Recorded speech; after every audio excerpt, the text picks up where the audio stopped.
नमस्कार। आप देख रहे हैं स्पेशल कवरेज न्यूज। मैं हूं आपके साथ शिव कुमार। मेरे साथ हैं वरिष्ठ पत्रकार आदरणीय आलोक पाठक सर। स्वागत और अभिनंदन। उत्तर प्रदेश में योगी आदित्यनाथ ने नमाज को लेकर एक बड़ा बयान दे दिया। ये बयान तब दे दिया ना तो यूपी में कोई मुस्लिम समुदाय की ऐसी मांग है और पिछले 9 साल 3 महीने से इसी सरकार के अंतर्गत नमाज पढ़ रहा है। ऐसा नहीं है कि ये बकरीद पहली बार आई है। इससे पहले ईदें आ चुकी हैं। ईदों पर नमाज पढ़ी जा चुकी है और बड़ी शांतिपूर्ण ढंग से ये प्रक्रिया चल रही है। लेकिन कल से एक बड़ी सरगर्मी चल रही है उत्तर प्रदेश में। बड़े बड़े इन्फ्लुएंसर एक खबर दे रहे हैं कि योगी आदित्यनाथ ने मंत्रिमंडल विस्तार में ना तो मोदी की मानी है और ना शाह की मानी। आपको मालूम है कि प्रधानमंत्री नरेंद्र मोदी इस समय 5 दिवसीय विदेश यात्रा पर हैं। नीदरलैंड गए हैं, नॉर्वे गए हैं। इन जब देशों में गए तो मीडिया ने उन पर मुसलमानों पर सवाल किए। ऐसे दौर में योगी आदित्यनाथ का यह सवाल, क्या प्रधानमंत्री की यूएई की जो डील हुई है, जो समझौता हुआ है, उसको संकट में डालने का काम कर रहे हैं, या फिर विदेश में जो अभी मुसलमानों को प्रताड़ित करने का जो संदेश भारत से निकल रहा है, तो मोदी को फंसाने का या उनकी छवि खराब करने का काम कर रहे हैं। क्या दिल्ली और लखनऊ में अब पूरा आंकड़ा ठीक उसी तरीके से भिड़ गया है जैसा एक जमाने में अटल बिहारी वाजपेयी और नरेंद्र मोदी में भिड़ा था? इस सब की इनसाइड स्टोरी समझने के लिए आलोक सर से पूछूंगा, सर पूरा मामला क्या है? देखिए, मुझे वो नहीं याद आ रहा है। नरेंद्र मोदी और अटल जी के बीच में ज्यादा विवाद नहीं हुआ था। विवाद था कल्याण सिंह और अटल जी के बीच में, और कल्याण सिंह को फिर मुख्यमंत्री पद से इस्तीफा देना पड़ा था। और उसके बाद भारतीय जनता पार्टी ऐसी सत्ता से बाहर गई कि 15 साल लगा उसको उत्तर प्रदेश में वापसी में, और लोकसभा चुनाव भी हार गए थे। उसके बाद 10 साल बाद चुनाव जीते। सुनने में ये आ रहा है कि योगी जी बहुत तनाव में है। उन्होंने मंत्रिमंडल में किसको क्या विभाग देना, वो अपने मन से फैसला कर लिया। और उनके इस फैसले से उत्तर प्रदेश की 2 बड़ी जातियां, प्रभावशाली जातियां, कहीं न कहीं नाराज हैं। उनके नेता भी नाराज हैं। एक तो जाट समुदाय भारतीय जनता पार्टी के लिए पश्चिम उत्तर प्रदेश से बहुत महत्वपूर्ण है। इसके लिए उन्होंने आरएलडी से गठबंधन भी किया था लोकसभा चुनाव में। और भूपेंद्र चौधरी को जो विभाग बढ़िया नहीं मिला, उसको लेके भी जाट समाज में नाराजगी बताई जाती है। दूसरी तरफ कुर्मी समाज के एक नेता से एक महत्वपूर्ण विभाग ले लिया गया और उनको, कुर्मी समाज को कोई बड़ा विभाग दिया नहीं गया। और कुर्मी समाज वो है जो कि भारतीय जनता पार्टी का बड़ा समर्थक रहा है 2014 से 2022 तक। 24 में उसने थोड़ा सा साथ छोड़ा तो भारतीय जनता पार्टी कई सीटों पर हार गई। एक तरफ मोदी जी ने कुर्मी समाज के एक नेता को प्रदेश अध्यक्ष बनाया, तो दूसरी तरफ सचान से एक महत्वपूर्ण विभाग लेके योगी जी ने कहीं न कहीं कुर्मी समाज की भावनाओं को आहत कर दिया। तो सुनने में आ रहा है कि ये सारा फैसला योगी जी ने खुद लिया और बड़ा जबरदस्त आक्रोश है पिछड़ी जातियों में। केशव मौर्य के खेमे के लोग भी काफी नाराज बताए जा रहे हैं, बहुत नाराज बताए जा रहे हैं कि अनर्गल उनको बदनाम किया गया कि वो पीडब्ल्यूडी चाह रहे थे। मैं बता रहा हूँ शिव कुमार जी, मैं बताना नहीं चाहता कि कहां से सूचना है, लेकिन सूचना उसमें आज ये जाते हैं अमर उजाला के कार्यक्रम में। और आपने सही कहा, एक हफ्ते बाद बकरीद, आप कह रहे हैं कि सड़कों पर मुसलमान नमाज नहीं पढ़ेंगे। सड़क जो है नमाज पढ़ने के लिए नहीं होती है, और नहीं मानेंगे तो हमें दूसरा रास्ता इख्तियार करना आता है। उसके बाद जो उन्होंने बोला है शिव कुमार जी,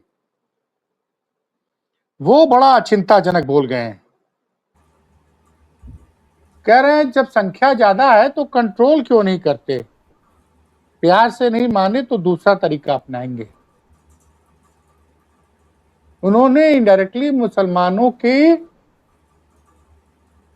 एक तरह से मैसेज दे दिया, नमाज पढ़नी है तो तय जगह पर पढ़िए, संख्या ज्यादा तो शिफ्ट में पढ़ लीजिए, हम नमाज नहीं रोकेंगे, लेकिन सड़क पर अराजकता नहीं होने देंगे। सड़क के नमाज पढ़ने या किसी तरह की भीड़ जुटाने के लिए नहीं है। उसके बाद उनसे कहा कि उन लोगों ने मुझसे कहा कि साहब कैसे होगा, हमारी संख्या ज्यादा है। तो हमने कहा तुम्हारे घर में रहने की जगह नहीं है तो संख्या कंट्रोल कर लो, सामर्थ्य नहीं है तो क्यों बेकार में संख्या बढ़ाई जा रही है। सभी को सिस्टम में रहना होगा, सभी को कानून का राज मानना होगा।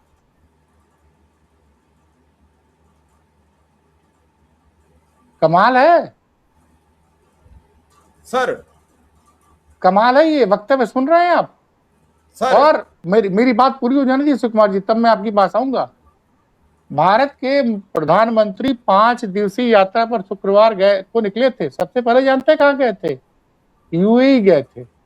हार्मुज की वजह से, स्टेट ऑफ हार्मुज की वजह से भारत समेत तमाम देश बहुत परेशान है। तो उन्होंने एक समझौता किया था कि पाइपलाइन के जरिए यूएई हमको गैस सप्लाई कर देगा और पेट्रोल डीजल की भी निर्बाध सप्लाई हमको मिलेगी, ताकि हमारी आत्मनिर्भरता स्टेट ऑफ हार्मुज पे कम हो जाएगी, जहां से हमारी जरूरत का 60 से 70% पेट्रोल डीजल और गैस आता है। अब आप सोचिए, इस तरह का बयान कि संख्या ज्यादा है तो क्यों बढ़ा रहे हो। अब आप बोलिए क्या पूछ रहे थे? मैं ये कह रहा था कि प्रधानमंत्री विदेश में हैं, मुख्यमंत्री जी यहाँ से बयान दे रहे हैं, आपके ही एक सहयोगी हैं एनडीए के, वो कह रहे हैं आंध्र प्रदेश में बड़ी तादाद में मुसलमान हैं, वो कह रहे हैं कि एक बच्चा 2 बच्चे पैदा करो कुछ नहीं देंगे, तीसरा बच्चा पैदा करो 3,000 देंगे, चौथा बच्चा पैदा करो 4,000 देंगे। तो सर ये तय तो ना, ये 3,000 4,000 नहीं बोला, 30,000 और 40,000। 4 बच्चे पैदा करोगे तो टोटल 95,000 रुपए देंगे। अच्छा 95 प्रोत्साहन राशि बांटी है कि आप जो है अपने परिवार को बढ़ाओ। तो सर ये तय तो करें कि बीजेपी और एनडीए क्या कहना चाहती है कि आप से सवाल पूछा जा रहा है कि इस देश में मुस्लिमों के साथ दोहरा व्यवहार हो रहा है। तमाम सोशल मीडिया मतलब सोशल राइट्स एक्टिविस्ट विदेशों में प्रदर्शन कर रहे हैं, सवाल पूछे जा रहे हैं और यहां इस तरह के बयान दिए जा रहे हैं सिर्फ इसलिए कि आप चाहते हो कि यूपी में 9 साल का आपने जो शासन किया है, आज उत्तर प्रदेश में लखनऊ में जानते हैं क्या क्या हुआ? 3 घटनाएं मैं बताना चाहूंगा। लखनऊ में एक ढाबे के सामने मारपीट हो रहा था, ढाबा संचालक रोकने चला गया, उसने वहां का बताया जा रहा है कि जो लोग मारपीट कर रहे थे उसके साथ वीडियो फिल्म बन गई थी, इससे नाराज होके वो भाग गए। लौट के आते हैं और ढाबा संचालक के सर में ठोक देते हैं 2 गोली, उसकी जान चली जाती है।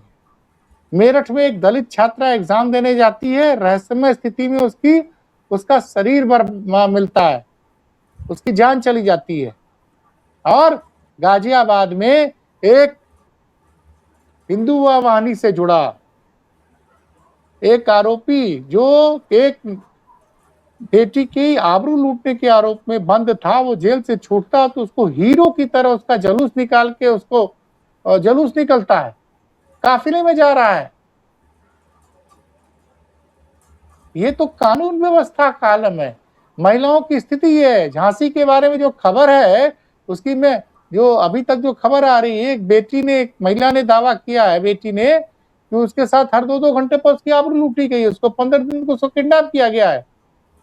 क्योंकि ज्यादा डिटेल उसमें नहीं बोल रहा हूं क्योंकि पुलिस अब इस मामले में जांच कर रही है। जिस राज्य में, लखनऊ में जब इस तरह का कांड हो रहा है, मीडिया उनसे सवाल नहीं पूछ रही है। वो अमर उजाला के कार्यक्रम में गए थे, योगी जी जाते हैं जो मन में आए बोल के चले जाते हैं, कोई काउंटर सवाल नहीं कर सकता है। और आज एक तस्वीर और आई है जिससे भारत शर्मसार हुआ है। नॉर्वे की राजधानी ओस्लो में, नॉर्वे प्रेस फ्रीडम के मामले में नॉर्वे दुनिया में नंबर 1 देश है। वहां के एक महिला पत्रकार ने मोदी जी से प्रेस फ्रीडम और इस पे सवाल पूछा, मोदी जी ने जवाब नहीं दिया और चले गए। सर वीडियो दिखा देते हैं दर्शकों को। दिखा दीजिए, कॉपीराइट का मामला ना आ जाए। नहीं नहीं, Prime Minister Modi, why don't you take some questions from the freest press in the world? चले गए सर। वो एक और फोटो है सर, वो भी जरा हम दर्शकों तक दिखा देते हैं कि बड़ी हैरान कर देने वाली है कि प्रधानमंत्री जी कुछ बोलना चाह रहे थे, तब तक कोई फोटो खींचा गया तो पूरा सामने मुंह के क्या दिखाई दे रहा है आपको? टीपी दिखाई दे रही है और किसी के सामने नहीं है। नहीं, टीपी को मैं बुरा नहीं मानता हूँ। देखिए, मैं इस चीज का टीपी का बिल्कुल बुरा नहीं मानता हूँ। सबको पता है टेलीप्रॉम्प्टर पे पढ़कर भाषण देते हैं।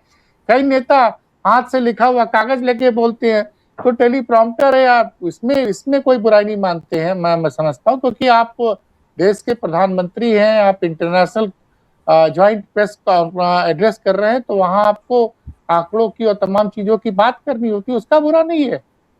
लेकिन अगर विदेश में कोई महिला कहती है कि मैडम सर आप प्रेस से सवाल क्यों नहीं लेते हो, आप किस बात का ये दावा करते हो कि भारत दुनिया का सबसे बड़ा लोकतंत्र है, बार बार इस बात का ढिढोरा पीटते हैं नरेंद्र मोदी जी दुनिया के हर मंच पे, तो लोकतंत्र में क्या होता है कि अब आप जवाबदेह होते हैं मीडिया के प्रति, जनता के प्रति।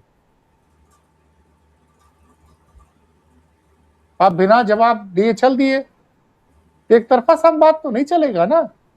और सुनिए, जो आज योगी जी ने किया है, उससे अगर यूएई की जो डील हुई है, अगर उस पर फर्क पड़ गया तो किसकी परेशानी बढ़ेगी? किसकी परेशानी बढ़ेगी बताइए?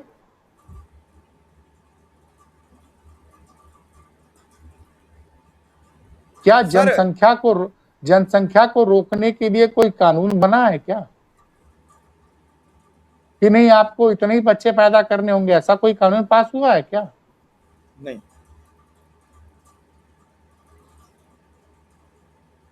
तो किस आंकड़े के आधार पर कह रहे हैं कि संख्या बढ़ गई है तो उसको नियंत्रित करो?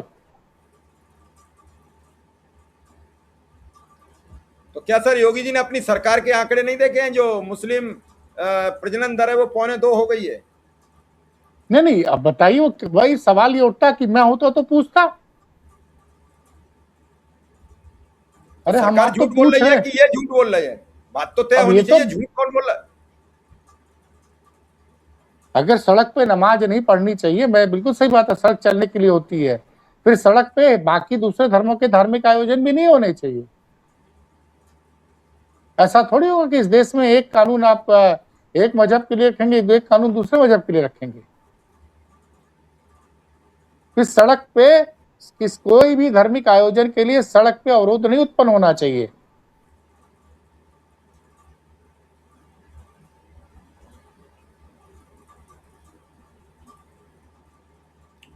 सर आज लखनऊ से कोई तस्वीर आई है जिसमें डीजल और पेट्रोल बचाने के लिए कोई मंत्री रिक्शे फिक्से से गया हो, कोई साइकिल से गया हो? अरे ये इन चीजों का कोई फर्क नहीं पड़ता। पीछे गाड़ियों से काफिला चल रहा हो, पीछे गाड़ियों का काफिला चल रहा हो, उसे मैं इन चीजों पे बिल्कुल ध्यान नहीं देता हूं। आज जो है सीएनजी का दाम 1 रुपया और बढ़ गया, पहले 2 रुपया बढ़ा था, चुपके से 1 रुपया बढ़ा है। आज एक बड़ी बात कही है हमारे पत्रकार साथी आदेश रावल ने कि मैं गांव गया था और गांव जाने के बाद मैंने महसूस किया कि मोदी सरकार अगर पेट्रोल डीजल का दाम अगर 20 रुपए लीटर भी बढ़ा देगी तो भी वो चुनाव जीत जाएगी। क्यों? क्योंकि इस देश में 80 करोड़ लोगों को जो मुफ्त का राशन मिल रहा है, उसके आगे उनको किसी चीज की चिंता नहीं है। भले इसका अर्थव्यवस्था पे बड़ा नकारात्मक प्रभाव पड़े। आज चर्चा होनी चाहिए थी कि डॉलर जो है 96 रुपए पार कर गया। पिछले 5-6 महीने के अंदर डॉलर जो है वो 90 से सीधे 96 पहुंच गया। लगभग हम डॉलर रुपए के मुकाबले 7-8% महंगा हो गया। भारत सरकार कोई ठोस कदम नहीं उठा पा रही है।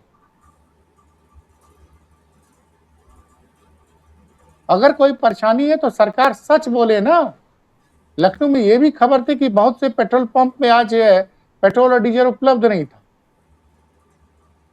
और सरकार कहती है कि नहीं, सबकी सप्लाई पूरी है।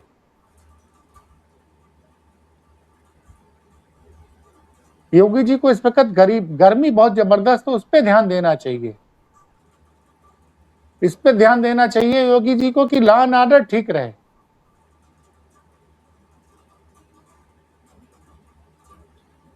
आम जनता को महंगाई से राहत मिले, लेकिन वो जाके भाषण दे रहे हैं, जबकि कहीं किसी मुस्लिम संगठन ने ये नहीं कहा था कि हम सड़क पे ही नमाज पढ़ेंगे। कोई बयान आया था क्या? कोई बयान आया था?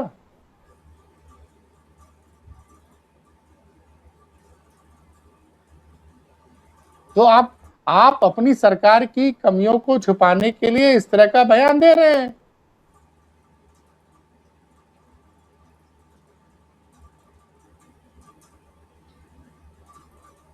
सर, क्या इस बयान के बाद पूरे विश्व के मुस्लिम कंट्रीज फिर पहले की तरह करेंगे? आपको याद होगा कि एक बार यूएई और अरब कंट्रीज के कई राष्ट्राध्यक्ष भारत आए।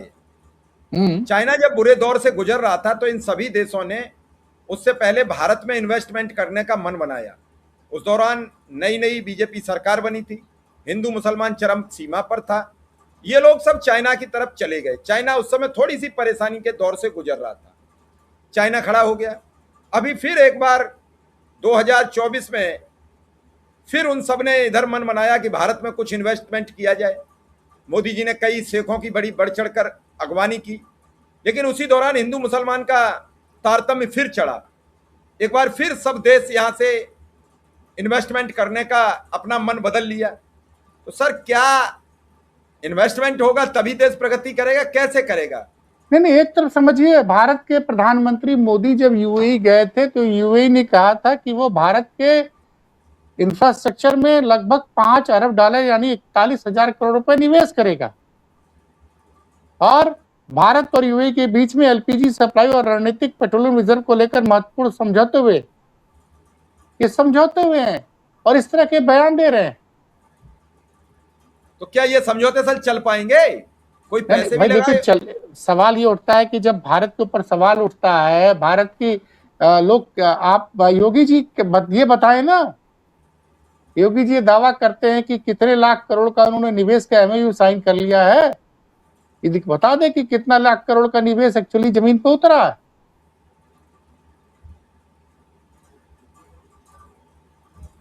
भाई, किसी मुस्लिम संगठन ने कहा कि हम जो है हर हाल में सड़क पे नमाज पढ़ेंगे, ऐसा कोई बयान है? बिल्कुल नहीं है। फिर अकारण क्यों बयान दिया गया? चुनाव आ रहा है सर नजदीक। नहीं, चुनाव अभी तो है नहीं। चुनाव की सर आज दिल्ली में बड़ी चर्चा है कि अक्टूबर में आचार संहिता लग जानी चाहिए उत्तर प्रदेश में। अब ये तो सर कुछ भी कर लीजिए सर, उससे फर्क नहीं पड़ता है। और ये जिन लोगों ने ये दावा किया था, जो लोग इतने ज्यादा ओवर कॉन्फिडेंट हो गए थे कि प्रभु श्री राम का लाने का जिन्होंने दावा कर दिया था, बताइए, प्रभु श्री राम की वजह से हम लोग ये दुनिया है, ये लोग दावा कर रहे थे कि उन्होंने प्रभु श्री राम को लाया। और उसका जनता ने, उत्तर प्रदेश की विद्वान जनता ने जब अपना फैसला सुनाया था तो चेहरे तो उतर गए थे योगी जी के 4 जून 2024 के बाद। नमस्ते नहीं हुई थी उसके बाद की मीटिंग में सर, याद होगी वो तस्वीर आपको। तो मुख्य मुद्दे लॉ एंड ऑर्डर पे आप फेल हैं। आप प्रदेश में निवेश ला नहीं पा रहे, महंगाई रोक नहीं पा रहे, इसलिए आप इस तरह के बयान देके चुनाव को धार्मिक आधार पर लड़ना चाहते हैं। जो हमको ऐसा उत्तर प्रदेश में इस बार धार्मिक आधार पे चुनाव लड़ना, ले जाना जो मोदी योगी जी चाह रहे हैं, वो होता हुआ दिख नहीं रहा है। सर, असल में इस बार ध्रुवीकरण होना बहुत मुश्किल दिख रहा है। पेट का सवाल है, मजदूरी का सवाल है, बेरोजगारी का सवाल है। और अगर सर्वोच्च अदालत बेरोजगारों को कॉकरोच बताती हो और उसी समय कॉकरोच जनता पार्टी के नाम से पार्टी बन जाती हो, जिसमें आज लगभग 2 लाख लोग अपने आप ज्वाइन कर गए हैं, तो आप क्या अच्छा, सोचते हैं? ये नई जानकारी आपने दी, कॉकरोच जनता पार्टी बन गई है। अरे सर, हमने पूरा प्रोग्राम किया है, कॉकरोच जनता पार्टी का पूरा हमने मैनिफेस्टो और वो सब दिखाया है। चलिए, अच्छी मीनू बात जी है, के मैं भी देखूंगा। मीनू जी के साथ पूरा प्रोग्राम किया है। और आज वेबसाइट का भी लिंक हम भेज रहे हैं, आप पढ़िए उसे। महुआ मोत्रा ने ज्वाइन कर ली, टीएमसी की सांसद ने, और आपके वो कीर्ति आजाद झा ने ज्वाइन कर ली। अगर सभी विपक्षी सांसदों ने ज्वाइन कर ली, उसका जो पहला मैनिफेस्टो का शब्द है वो है कि कोई भी चुनाव आयुक्त एक वोट भी काट देगा तो उसे तत्काल यूएपीए की तरह तहत जेल भेजा जाएगा। नंबर 2, किसी भी युवा को बेरोजगार नहीं रखा जाएगा। नंबर 3, अगर कोई सांसद दल बदल करता है तो उसे 20 साल तक चुनाव लड़ने के लिए अयोग्य घोषित किया जाएगा। और इतने पर भी नहीं माना तो किसी भी संस्थान में उसे बैकडोर से भी एंट्री नहीं मिलेगी, किसी भी राजनीतिक दल में। बड़ा गजब का बनाया 5 पॉइंट मैनिफेस्टो। नहीं, बिल्कुल इसको देखा जाता है। होड़ मची है शामिल होने की। और युवा अगर इस वेबसाइट पे 10-20 लाख युवा जुड़ गया तो सर कोई बड़ी बात नहीं होगी कि एकदम बदलाव हो जाए। सब लोग देखते रह जाए। तो हम लोग देखेंगे कि मार्च 2027 में कॉकरोच जनता पार्टी का नेता उत्तर प्रदेश के मुख्यमंत्री की शपथ लेगा। चलिए देखते हैं। आपका बहुत बहुत आभार, बहुत बहुत धन्यवाद।